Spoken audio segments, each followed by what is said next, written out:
അപ്പം ഞാൻ ഈ രാമചന്ദ്രൻ്റെ മോളുടെ മോളെ പറ്റിയുള്ള കമൻറ്റ് കണ്ടപ്പം ഞാനിങ്ങനെ പറഞ്ഞെന്നേ ഉള്ളൂ. കാരണം നമ്മൾ മാറി ചിന്തിക്കേണ്ട സമയം കഴിഞ്ഞ്. ഒരാൾ മരിച്ചു, ദുഃഖമുണ്ട് എന്ന് വിചാരിച്ച് നമ്മുടെ ദുഃഖം നമ്മളെ പലരും പല രീതിയിലാണ്. ചിലരത് കാണിക്കും, ചിലരത് കാണിക്കത്തില്ല. പക്ഷേ നമ്മൾ നമ്മുടെ പ്രിയപ്പെട്ടവർക്ക് എപ്പോഴും നമ്മുടെ ചിരിക്കുന്ന മുഖം കാണുന്നതല്ലേ ഇഷ്ടം. നമ്മൾ നന്നായിട്ടിരിക്കുന്ന കാണുന്നതല്ലേ അവർക്കിഷ്ടം.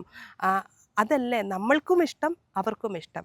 അപ്പം നമുക്ക് ഇനിയുള്ള കാലങ്ങളിലൊക്കെ മുമ്പോട്ട് ഇങ്ങനെയുള്ള സമയത്തൊക്കെ നല്ല രീതിയിൽ ഇതിനെ ഞാൻ പറയുന്നത് മരണമായിക്കോട്ടെ, ജനനമായിക്കോട്ടെ, കല്യാണമായിക്കോട്ടെ, അതിൻ്റേതായ റെസ്പെക്റ്റിലും നല്ല രീതിയിലും കണ്ട് അങ്ങനെ അതൊരു സെറിമണി ആക്കാനായിട്ട് കംപ്ലീറ്റ്ലി പറ്റത്തില്ലെങ്കിലും കഴിവതും എല്ലാവർക്കും നല്ല ഒരു ഫീലിങ്സ്, ഒരു പോസിറ്റീവ് എനർജി തരുന്ന ഒരു സിറ്റുവേഷനാക്കി നല്ല ഓർമ്മകൾ നിലനിർത്തുന്നതല്ലേ നല്ലത്.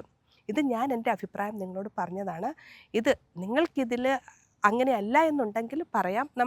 ഞാനിങ്ങനെ എൻ്റെ അഭിപ്രായം ഷെയർ ചെയ്തെന്നേ ഉള്ളൂ. ഇവിടെ അമേരിക്കയിൽ ഇങ്ങനെ എനിക്കും ആദ്യം ഇത് അക്സെപ്റ്റ് ചെയ്യാൻ ഇച്ചിരി പ്രയാസമായിരുന്നു. പക്ഷെ പിന്നെ നല്ലൊരു രീതിയിൽ അതുപോലെ തന്നെ നല്ല രീതിയിൽ ഇങ്ങനെ ഇത് നല്ല കാം ആൻഡ് ക്വയറ്റ് ആയിട്ട് നല്ല റെസ്പെക്റ്റോടെയും ഇങ്ങനെ ഒരു സെറിമണി നടത്തുന്ന കണ്ടപ്പോൾ അപ്പോൾ എനിക്കും തോന്നി ശരിയാണ്. നമ്മൾ അതുപോലെ തന്നെ ഈ സമയത്ത് അവർ മരിച്ചവരുടെ നന്മകളൊക്കെ പറയുന്നുണ്ട്. അവർ ജീവിച്ചിരുന്നപ്പോൾ ചെയ്ത ഓരോ കാര്യങ്ങളും ഓരോരുത്തരും വന്ന് പറയുന്നൊക്കെയുണ്ട്. പക്ഷെ ചിലപ്പോൾ നമുക്ക് തോന്നുന്നു ഇതൊക്കെ നമ്മൾ ജീവിച്ചിരിക്കുമ്പം പറയേണ്ടതല്ലായിരുന്നോ, മരിച്ചപ്പോൾ പറഞ്ഞിട്ട് എന്താണ് കാര്യമെന്ന്. പക്ഷേ അതായത് നമുക്കൊരാൾ മരിക്കുമ്പോൾ നമ്മൾക്ക് എന്താണ് സങ്കടം കൂടുതലായിട്ട്? അയ്യോ, അവരെൻ്റെ കൂടെ ഇല്ലല്ലോ എന്നുള്ളതല്ലേ. നമ്മളാണ് അവരെ മിസ് ചെയ്യുന്നത്. അപ്പം നമ്മുടെ ആ മിസ്സിങ് ഒന്ന് ഫില്ല് ചെയ്യാൻ വേണ്ടി നമ്മുടെ മനസ്സിലുള്ള വിഷമങ്ങളും നമ്മുടെ മനസ്സിലുള്ള അവരെ പറ്റിയുള്ള നല്ല ഓർമ്മകളും നമ്മൾ പറയുന്നു. അപ്പം എല്ലാത്തിനും അതിൻ്റേതായ നന്മകളുണ്ട്.